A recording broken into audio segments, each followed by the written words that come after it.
I always thought my marriage with Hannah was unshakable. After more than 15 years together, we had weathered our share of storms, and while our relationship had its imperfections, I never dreamed it could unravel like this. Then, one fateful morning, everything changed. As Hannah was getting ready for work, I wrapped my arms around her for a goodbye hug, but something felt amiss. When my hand brushed her lower back, I realized she was completely without underwear.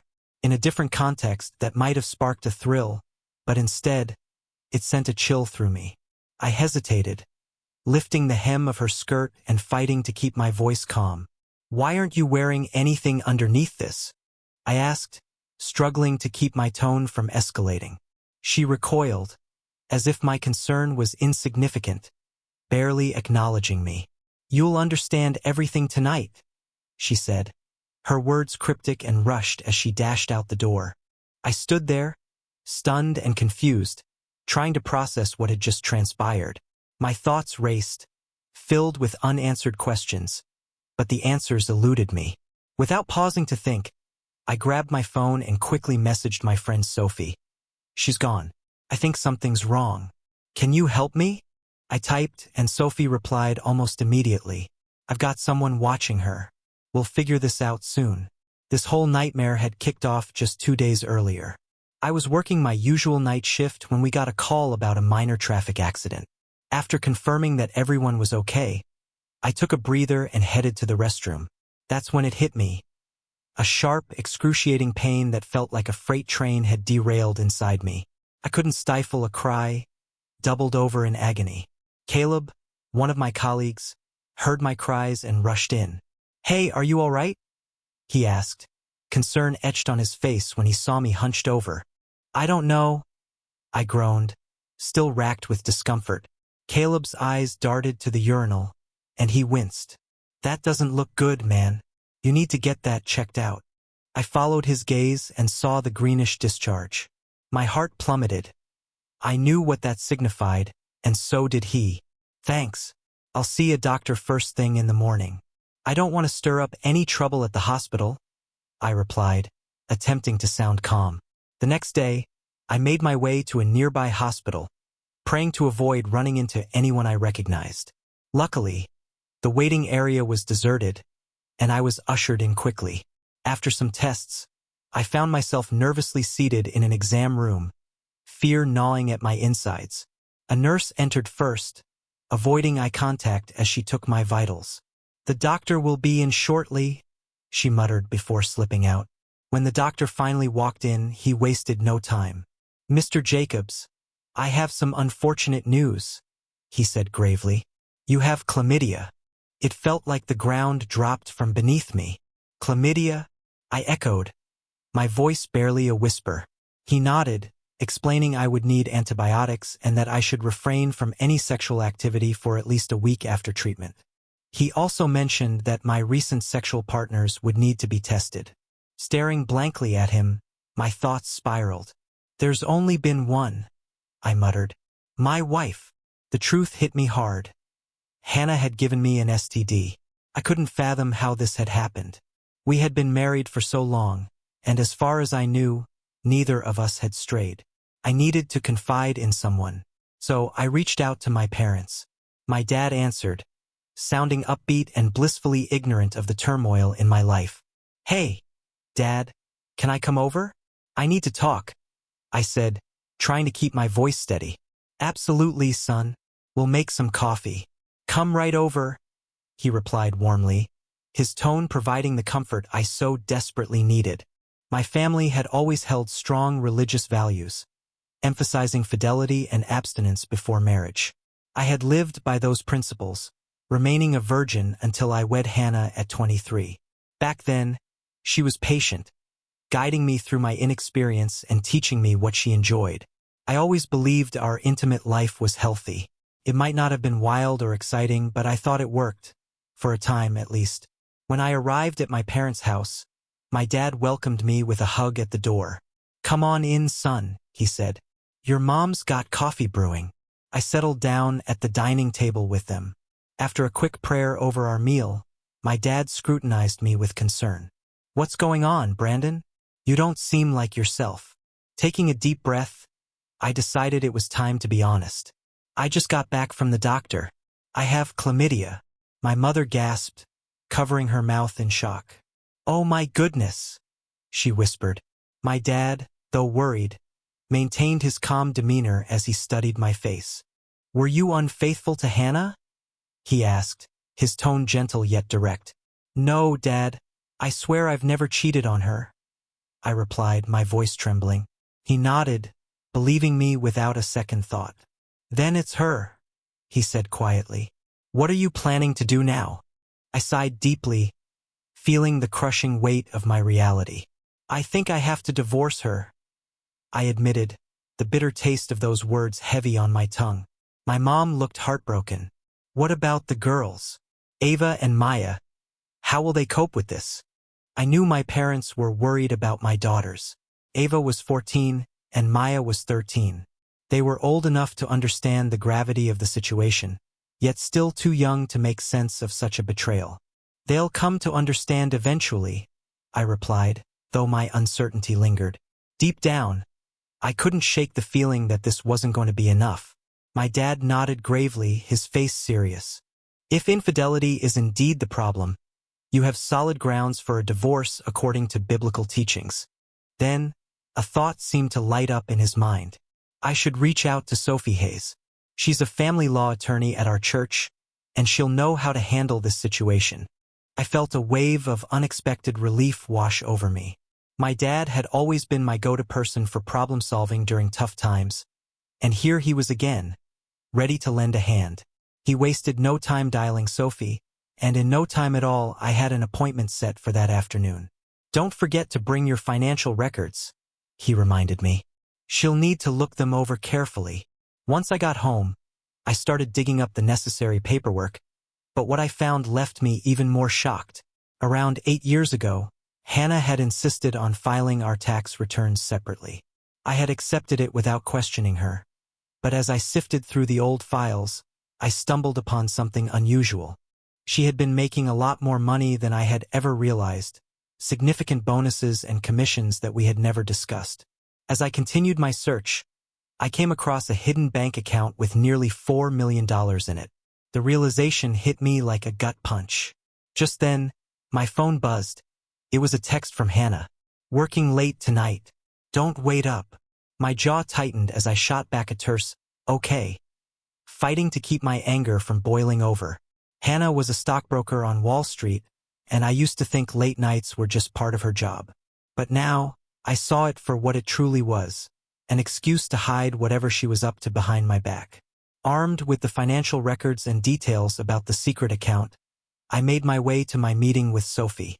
When I stepped into her office, the receptionist ushered me inside, and Sophie welcomed me with a warm yet sympathetic smile. Brandon, it's nice to see you, although I wish the circumstances were better, she said as she poured us both a cup of coffee. I laid everything out, the STD diagnosis, the hidden bank account, the late-night work. Sophie listened closely, jotting down notes throughout my account. When I finished, she leaned in, her demeanor turning serious. Brandon, divorce isn't about finding justice. It's really more about money, how much you have and how much a lawyer can squeeze out of you. Even with proof of infidelity, you'll need more than just the STD to build your case. Her words hit me hard. Despite everything I had uncovered, it still didn't seem like enough. What about the STD? Isn't that evidence? I asked, a note of desperation creeping into my voice. She shook her head. Hannah's lawyer could easily argue that you got it from someone else. Unless you have concrete evidence of her cheating, it ultimately comes down to what the judge believes. After a brief pause, she added, and about the hidden funds, Hannah could easily claim it's a surprise retirement account or conjure up some other innocent explanation. It might seem suspicious to us, but proving her intent? That's a whole different ballgame. My stomach dropped. So, I'm basically stuck? I asked, sinking back into my chair, feeling utterly defeated. Sophie leaned closer, her tone softening. Not necessarily. I have a private investigator I often work with. He's very skilled. If you'd like, he can start surveillance on Hannah today. If she's still cheating, We'll gather more than enough evidence to use in court. It won't come cheap, but it's the kind of solid evidence that stands up legally. I nodded, a flicker of hope igniting within me. Let's go ahead, I said, determined to uncover the whole truth, no matter the cost. Great, Sophie replied, grabbing a notepad. I'll need details about Hannah's car, make, model, and license plate. Do you have any idea where she might be right now? I remembered the tracking app one had put on Hannah's phone after she lost it a few years ago. I quickly opened the app and found her current location. Got it, I said, showing her the address on my screen. She's at a house up north. Sophie scribbled down the details. Perfect. I'll get the investigator on this right away. As she called him, relaying all the necessary information, I felt my heart race with anticipation. After hanging up, she turned back to me. We should have answers soon if anything's happening. I nodded, trying to keep my composure intact. What about the kids? I suddenly asked, feeling protective of my daughters. Can I secure custody? Sophie sighed. It's going to be difficult. Courts typically favor the mother, especially if she hasn't been proven unfit. However, if you've been the primary caregiver and are willing to fight for it, we can certainly make a case. I've been the one caring for them, I replied, frustration bubbling up. Hannah hardly comes home in the evenings. I've always made sure they have what they need. That's a strong point, Sophie said, nodding. It will definitely help your case. Are you sure the girls are biologically yours? The question caught me off guard, and a wave of doubt crashed over me. I believe so. I'm on their birth certificates, and I've raised them their entire lives. But does it even matter? It could, Sophie said gently. Having that certainty could strengthen your case if you want to be absolutely sure. I know a lab that can provide quick, discreet DNA testing, she added, handing me a business card for a testing center. I hesitated for a moment before taking it, the weight of uncertainty heavy in my chest. Okay, I'll think about it, I replied, trying to keep my voice steady. Sophie quickly moved on to another pressing topic. What about your house? It's in a family trust and we've paid off the mortgage, I explained. That's a relief, she said, her expression brightening slightly. It simplifies things, but we still need to go through the other assets. Everything will be split 50-50ths. I'll provide you with a checklist of what we need to account for. I nodded, feeling the enormity of the situation begin to weigh down on me. Is there anything else I should be doing right now? Let's start the paperwork, Sophie suggested, sliding a checklist my way as she leaned back in her chair. However, I think it would be wise to pause on any significant decisions until we get the investigator's findings. And you really should confront Hannah about the STD. It's critical that she's legally informed. I'll take care of it, I said, the day's heaviness weighing me down like a lead blanket. Good, Sophie replied, her tone serious as I stood up to leave. And Brandon, I know this is a real struggle for you, but please don't act rashly. Just take it day by day.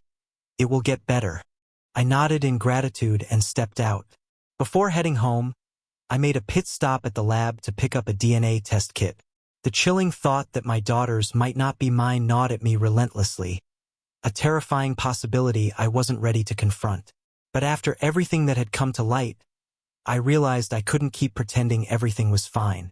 After that, I went to the bank to dig into Hannah's secret account. What I found there was devastating, nearly $4 million tucked away without my knowledge. When I got home, I flopped down at the kitchen table, staring into my coffee cup like it held the answers to my questions. Most guys would probably drown their sorrows in booze, but I had never had a drink in my life.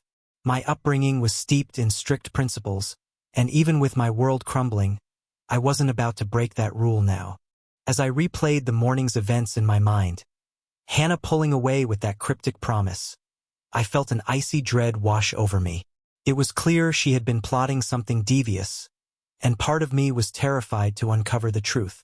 Later that day, my daughters burst through the door, their youthful enthusiasm a sharp contrast to my heavy heart. "Daddy, you're home," Ava squealed, rushing to wrap her arms around me. Maya hung back, a more cautious look on her face. "Are you okay? Why aren't you at work?" I forced a smile, pulling both of them into a tight hug. "I'm all right, girls, but I need you to pack some bags. You're going to stay with Grandma and Grandpa for a few days." Ava's smile faltered immediately. "What's happening? Did you and Mom get into a fight?" "Not exactly," I replied, struggling to keep my voice steady. "But something isn't right. We need to figure it out." Ava's eyes widened, sensing the gravity of the situation. "You caught her cheating, didn't you?" The question hit me like a gut punch. "What makes you think that?" I asked, my pulse quickening. She lowered her gaze, her voice barely a whisper. "I overheard some of her calls. She giggles like a schoolgirl." It was unsettling. I pulled her in closer, feeling the fragility of the moment. "It's okay, sweetheart. You can talk to me about anything." Letting out a heavy sigh, I reluctantly admitted, "Yeah, you're right." Maya, still lingering nearby, pointed at the DNA test kit on the table. "What's that for?"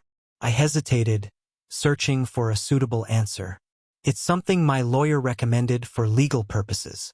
After that conversation, my heart felt heavier. I never wanted my daughters to be caught up in this chaos. But here we were. I explained that the DNA test was simply a precaution for legal matters. Ava and Maya nodded in understanding, though concern was etched on their faces. After we finished swabbing their cheeks and mine, I sent them upstairs to gather their things. "Don't forget your homework," I called after them, attempting to maintain some semblance of normalcy in this increasingly surreal situation. When they were finally ready, we drove over to my parents' house. The girls sat quietly in the back seat, the tension in the air palpable. When we arrived, they quickly hugged me before dashing inside, seemingly eager to escape the weight of the moment. I held them tight, knowing I might not be able to protect them from the storm brewing on the horizon. Later that evening, I found myself sitting alone at the kitchen table, the suffocating silence of the house closing in on me. Suddenly, my phone rang, slicing through the stillness. It was Sophie. "Brandon, we have updates from the investigator," she said, her voice grave. "Your wife has been busy, 3 different men since around 1 p.m. today. I'm sending everything to your email right now. Photos, videos, and audio recordings. It's more than enough to prove infidelity." After we hung up, I rushed to check my email and open the files she sent. I dove straight into the audio recording, desperate to uncover the truth. The first voice I heard was male. "I see you're married," he said, the sound of glasses clinking in the background. Hannah's laughter followed, light and airy, as if she had no cares in the world. "For now," she replied, her tone dripping with smugness. The man chuckled. "You're wearing a ring, and my wife and I have an open marriage." "Well, mine isn't open," Hannah shot back. "But I take my liberties where I can." My fists clenched in anger as I listened. The man then asked, "Your husband doesn't know?" "No, he doesn't," Hannah replied, her voice utterly indifferent. "He has no idea what kind of woman he married." A surge of rage almost made me throw my phone across the room. 15 years of marriage, and this is how she saw me? I hit play again, desperate to hear more, even as the pain gnawed at me. The man's voice returned, curiosity evident. "What's going on? Trouble in paradise?" Hannah's laughter felt cold and distant this time. "He's fine. I taught him everything he knows. Can you believe it? He was a virgin when we married. 23 years old and had never even kissed anyone else. A total Bible thumper. He doesn't drink, doesn't smoke, doesn't even curse. He'd probably faint if I said damn around him." The man's laughter echoed, and Hannah joined in, each word cutting deeper into my heart. "Sounds like a real square." The man laughed, his tone mocking. "Why do you stay with him? Do you even love the guy?" I held my breath, anticipation tightening around my chest as a long pause stretched between them. Finally, she responded, her voice dripping with disdain. "I guess sort of. He's good with the kids and doesn't pry when I'm out late. But honestly, he's just so dull." Every word felt like a stab to my heart, each one undermining our life together as if it were nothing more than a fleeting inconvenience. The man pressed on. And the kids? Are they his? Hannah's reply was dismissive. Who knows? Who cares? He thinks they are, and that's what counts. I abruptly shut off the recording, my hands shaking as a wave of nausea hit me. I had trusted her implicitly. I had loved her. We had built a life together. And this was how she saw me? My mind reeled, grappling with the reality of her betrayal. Just then, my phone buzzed, pulling me from my spiraling thoughts. It was Hannah. I hesitated but knew I had to keep my composure, at least for now. I answered the call. "Brandon, are you okay?" she asked, her voice overly sweet, as if nothing was wrong. "You sound a bit off." "Just a tough day," I replied, forcing a casual tone while barely containing the rage simmering beneath the surface. "I'll be home in about an hour," she said, her voice suddenly playful. "Still no underwear? You waiting for me?" I clenched my jaw, fighting to stay calm. "Sure," I replied tersely. "I love you," she chirped, completely unaware of what I now knew. "Me too," I said flatly before hanging up without a second thought. I stared at my phone for what felt like an eternity. Did she even notice I hadn't returned her affection? Truthfully, I didn't care anymore. How could I love her after everything I had just heard? As the minutes dragged on, I tried to gather my thoughts. I printed out the most damning photos from Sophie's email and slipped them neatly into an envelope. Then I settled at the kitchen table, waiting for Hannah to come home. An hour went by, then two. Still no sign of her. Anxiety began to gnaw at me, and I picked up my phone to call her. It went straight to voicemail.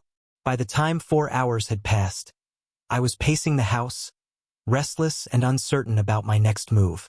Just when I thought I'd reached the end of my rope, the home phone rang. Dread flooded me as I picked it up. "Brandon Jacobs speaking," I said, my voice weary and worn. "Mr. Jacobs, this is Emily Foster from Grace Hospital. Your wife has been in an accident. Can you come down immediately?" My heart raced, the gravity of her words crashing over me like a cold wave. "Is she okay? What happened?" "I'm sorry, but I can't provide details over the phone. The doctor will talk to you when you arrive," she replied, her voice all business. Without thinking twice, I grabbed the envelope of incriminating photos and rushed out the door, my mind swirling with confusion and dread. As I drove to the hospital, uncertainty clouded my thoughts. The confrontation I had been steeling myself for would have to wait. When I arrived, my heart raced as I approached the reception desk. I gave the receptionist Hannah's name. She typed into the computer before nodding at a nurse. "Please escort Mr. Jacobs to the ICU," she instructed. I followed the nurse into the intensive care unit, feeling as if I were wading through a thick fog, my emotions a chaotic storm. Part of me was still furious with Hannah, but another part was gripped by fear. No matter what she had done, she was still the mother of my children. Outside the ICU, a police officer approached me. "Mr. Jacobs, I'm Officer Harris. I was the first responder to your wife's accident." My heart dropped. "What happened?" I asked, dread pooling in my stomach.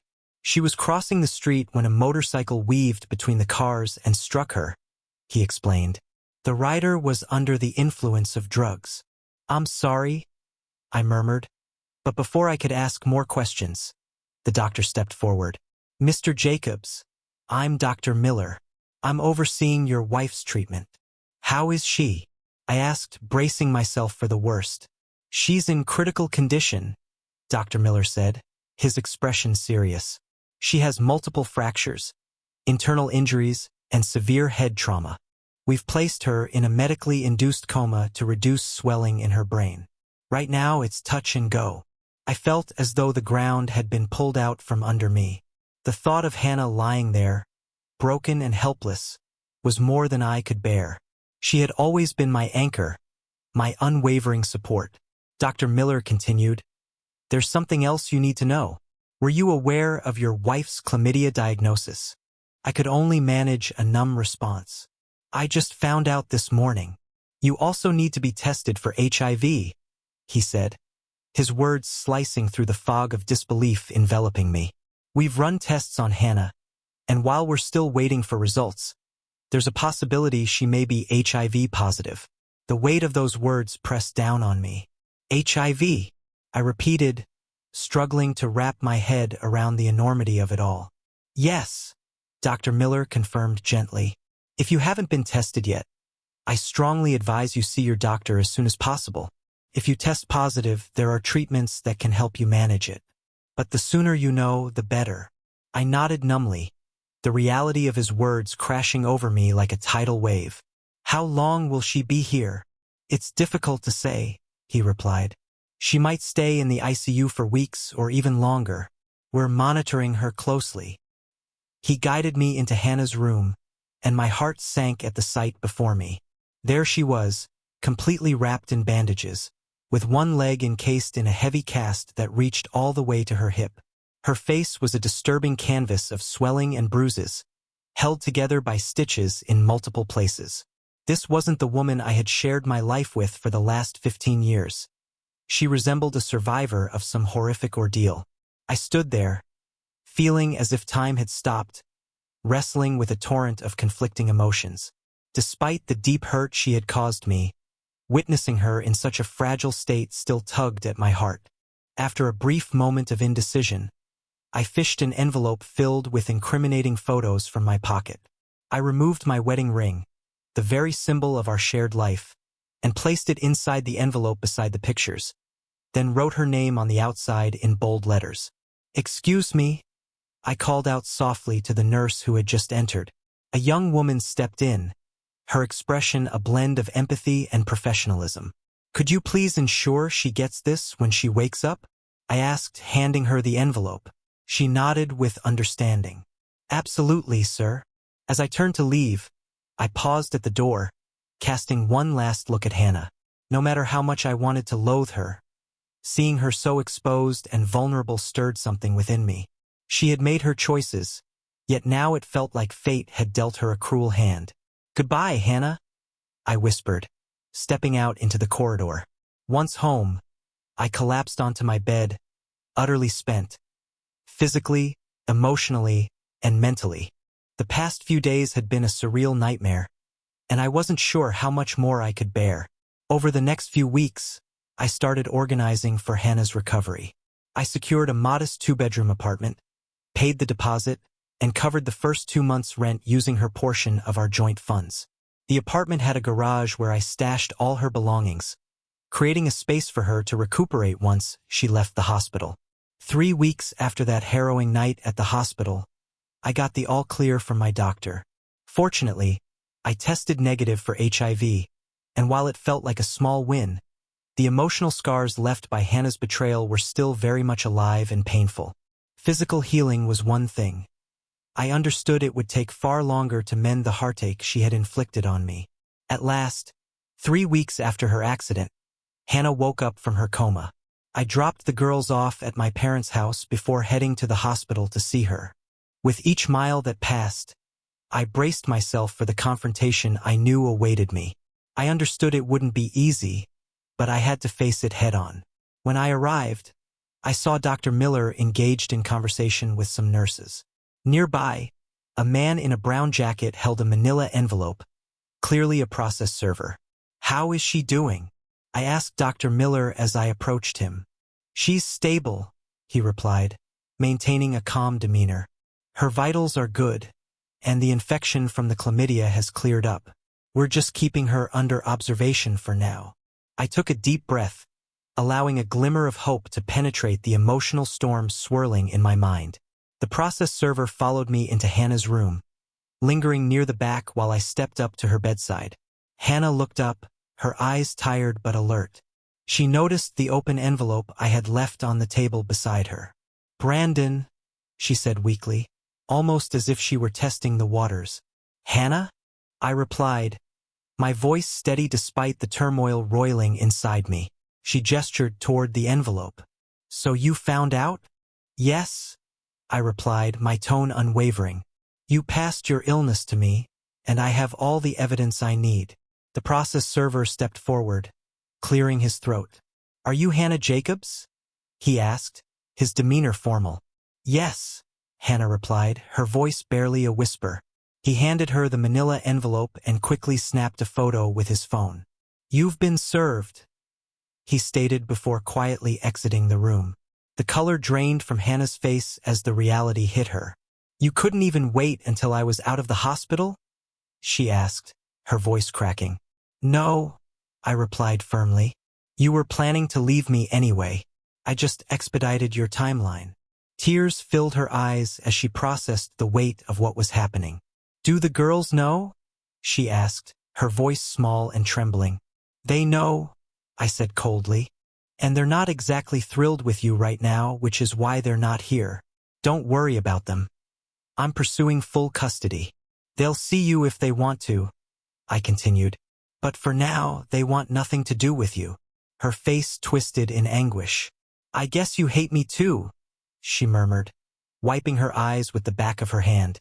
I stood there, weighed down by everything that had happened, yet I refused to waver. "You made your choices, Hannah," I said firmly. "This isn't about hatred. It's about facing the reality of what you've done." She quickly tried to change the subject, clearly uncomfortable with where our conversation was heading. "How long do you think I'll be in the hospital?" "The doctor said probably another week. Maybe more," I replied, my heart heavy with a mixture of concern and frustration. "Once you're discharged, you'll move into the apartment I've rented for you. I've already arranged to have all your things moved in, and the utilities are set up in your name. You'll manage just fine." I reached into my jacket and handed her an envelope. "This is your share of our joint accounts, minus the deposit and first 2 months' rent." Her hands shook as she accepted the envelope, her gaze fixated on the money that had once symbolized our shared life. But then her expression hardened, and she shot back, "What about my other account?"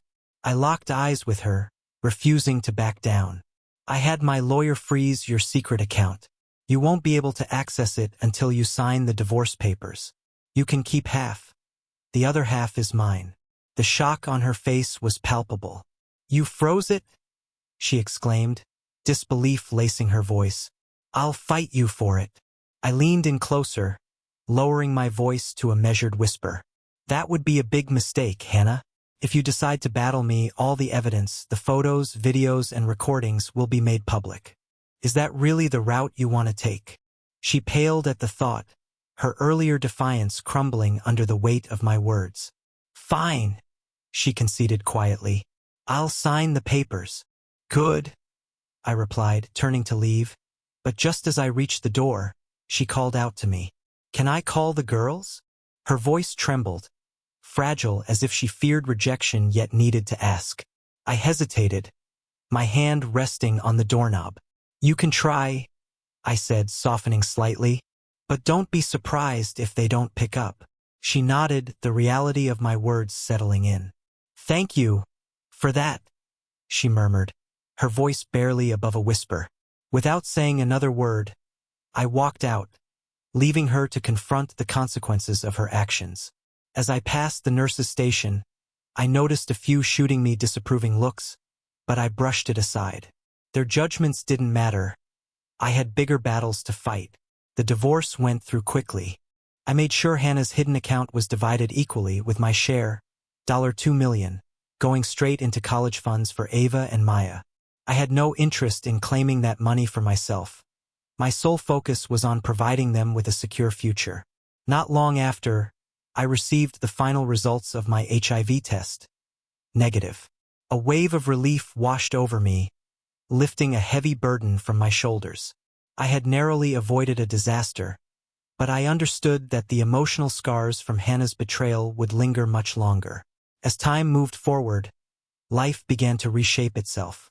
The girls eventually began communicating with Hannah again, but it took nearly a year for them to feel ready to meet her in person. I chose to step back. I wanted them to make that decision for themselves, to come to terms with everything at their own pace. As for my own journey, I focused on rebuilding my life. It wasn't an easy road. There were days when anger and hurt bubbled to the surface, threatening to overwhelm me.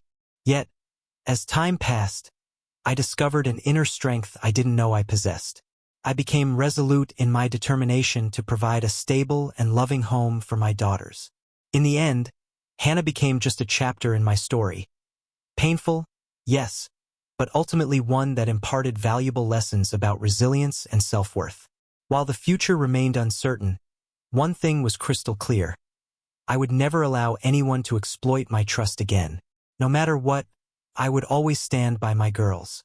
Dear listeners, thank you for your unwavering support and for tuning into my stories on YouTube. Your enthusiasm and feedback mean everything to me. Stay tuned for more captivating tales. Warm regards.